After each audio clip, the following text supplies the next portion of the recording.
today is September the 25th, and we are at the Cass County Historical Society, and we're going to interview Sophia Vinduska about her life growing up here in Cass County. So Sophie, if you want to just start by telling us a little bit about your life.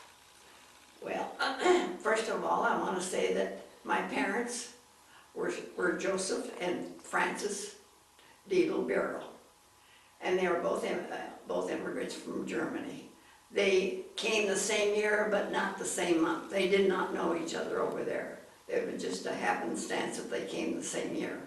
One came in April and the other one came in October. When my dad came first, and he was working for the farmers out in the country, the Kragers and the Hills, and they always looked after him real well, so he just really felt at home there. They were very good people to him and knew him all their life. They were good friends all their life. And my mom worked for the wetting camps, and it so happened that she worked at a place where is a neighbor to me, and now we own part of that land where she was. And they were, whenever anybody had a baby, they had a girl come in, and so they had 2 or 3 babies right there in a row, and so she took care of them. But anyway, I wanted to get on and tell you that my folks eventually married in January the 10th, 1912. And they moved to a place where the Bergmans owned, and Bergmans at that time owned a lot of land. And so they rented from the Bergmans. And it so happened to be just 3 miles from where we live, and my daughter lives on that farm.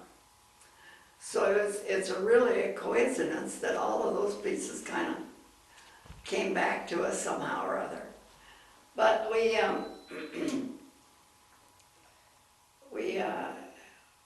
there was a land agent in Plattsmouth that was a pretty good land agent. He was saying how the farms out in Perkins County were so good and they were so cheap that you could just make $1,000 just like nothing. So of course, you know, there was a lot of them that were very gullible about that, including my dad. And so we moved up. I was not born yet, but Mom was expecting me. And so he got this farm out there, and it was out by Grant, Nebraska. And at that time, there was no trees out there. And my mom came from the Bavarian side of Germany. She loved trees. So this was a big hindrance to her. She was unhappy. So they continued getting the farm of the Plattsmouth Journal. And in this journal was a farm for sale in Plattsmouth. And they happened to know where this farm would be located. So in September, she said to my dad, he was still harvesting wheat. The wheat was the best they've ever had out there. So he really took the right year to go out there. But anyway, she loaded him on a train, and she said, don't come back until you have that deed in your hand. And he paid for it pretty good. Everybody kind of shook their head around here. In fact, some of the neighbors of Standers says, they'll never make it, they'll never make it. We paid way too much money for that. 10 years later, my dad had paid it off, and they came and asked my dad for some money. So you be careful what you're saying. Yes. It'll come back to you somehow. But that was it. That was the way why we came back to Nebraska. I mean to Plattsmouth.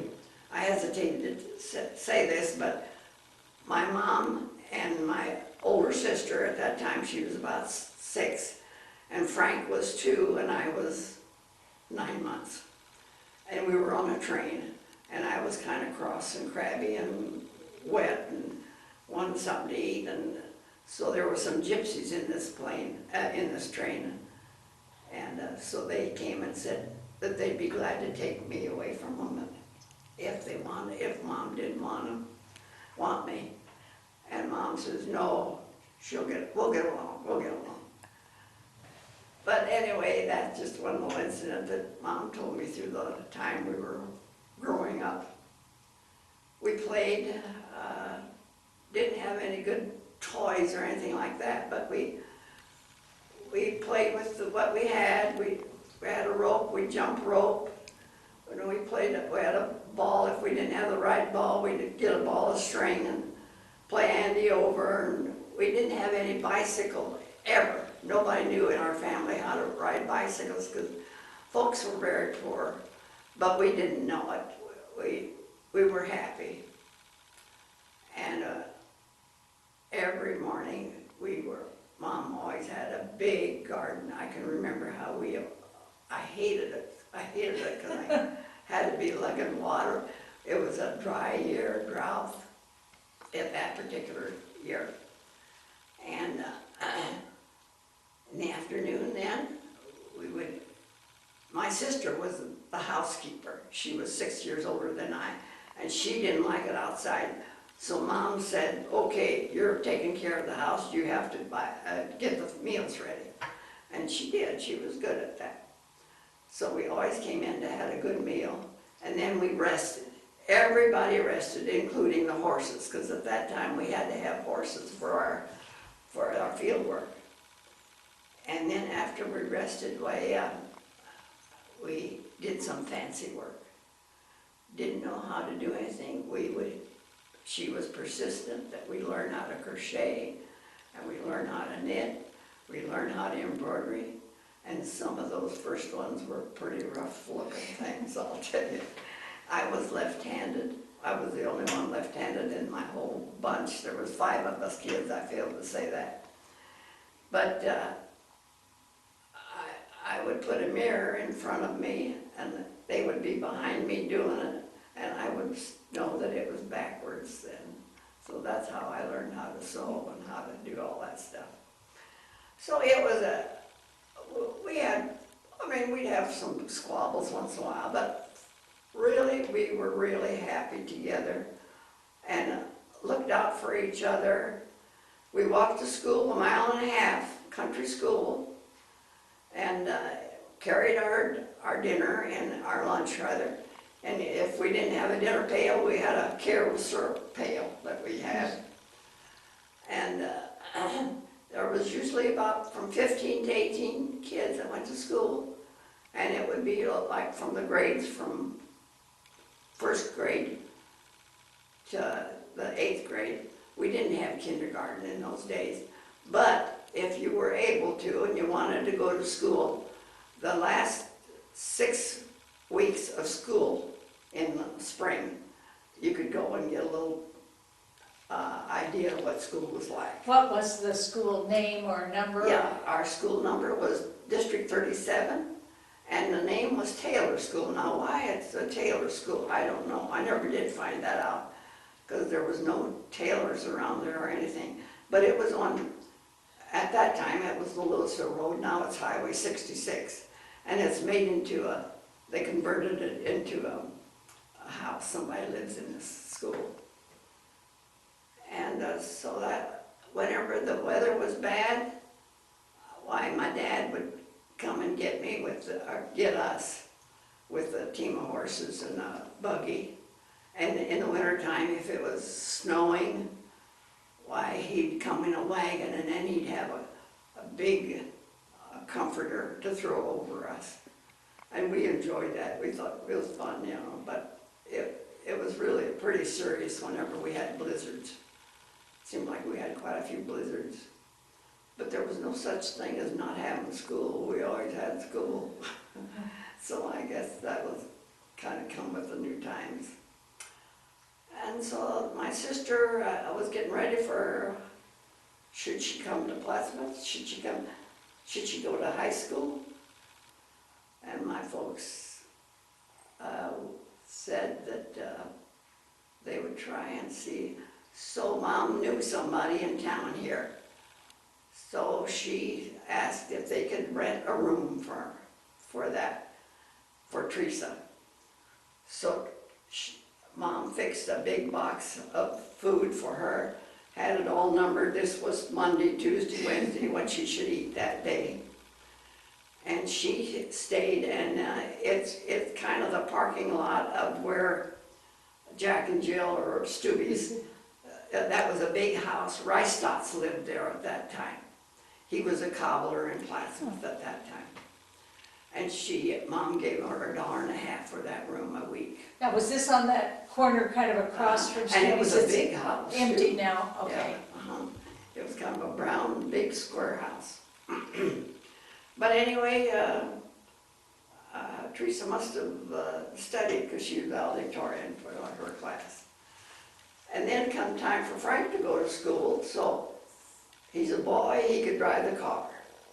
So he drove the car 2 years by himself and 2 years with me. So then after he got through graduating, okay, I drove the car, but not good enough for my folks to. So at that time, the superintendent of schools, this was kind of the way he did it. He would take names of anybody that wanted to go to school. He would find a place for you to stay in town, and you would work for your room and board for them. So a new couple came into town. They had 3-year-old twins, and he was an insurance agent at that time, and just brand new. And so I had to go and be interviewed by her. First thing she asked me if I smoked, and I was only like 14. I thought that was kind of a different question, but then I didn't, so I was all right there. But I stayed with them. Was that Mr. Koshin? Yeah. Okay. I stayed with them, and then after I graduated, okay, just keep that in mind. Then after I graduated, I worked for Kraler's, and he was a hardware store down here in Plattsmouth. And let's see, what would be there, kind of like, don't even know what, antique store, I guess, is in it now. But that was a On the north side of the street? Okay. yeah. Okay. She was sick a lot, but I enjoyed being with her. She was good. I had no grandparents. I didn't know what old people were, but she was good. She was so pleased that I was there, and I just read to her, and she was in bed most of the time. And I saw that he had something to eat, and I washed their clothes. I got $3 a week for it, which I was pleased, because you got to remember that was hard times then for everybody, not just for us. Was this like the 30s? Yes, yeah, this was in the 30s. I graduated in 36. So then I was there for probably 2 years, about 2 years, and then she was getting pretty worried. It was a little bit too much, so her daughter moved in with her. And so then I went down here to the hotel, got a job as a waitress. I really graduated from high school with a normal training to be a teacher. But in those days, teachers were a dime a dozen. It seemed like nobody hardly. My sister graduated with that, and she had to go clear out to Cherry County to get a job as a teacher. She was out there 1 year, and that was all. Then she got married after that. But anyway, to get back to, I worked for the hotel, and then I went to Jacobs. Jacobs moved in town from back west, because they had so many dust storms. The dust storms were so bad out there. They gave up farming and moved to Plattsmouth, thinking they could make a living being cafe owners. So I worked for them all 3 years I worked as waitress. What building was that? And that was where Mom's Cafe is. Oh. Yeah, right in there. That balcony upstairs has still got it. Yes. Yeah, we used to go there and sit of an evening after that. And they were dear friends. We're still good friends. Marion is the only one that's alive, but I knew all their family. And I boarded at Gold Coast.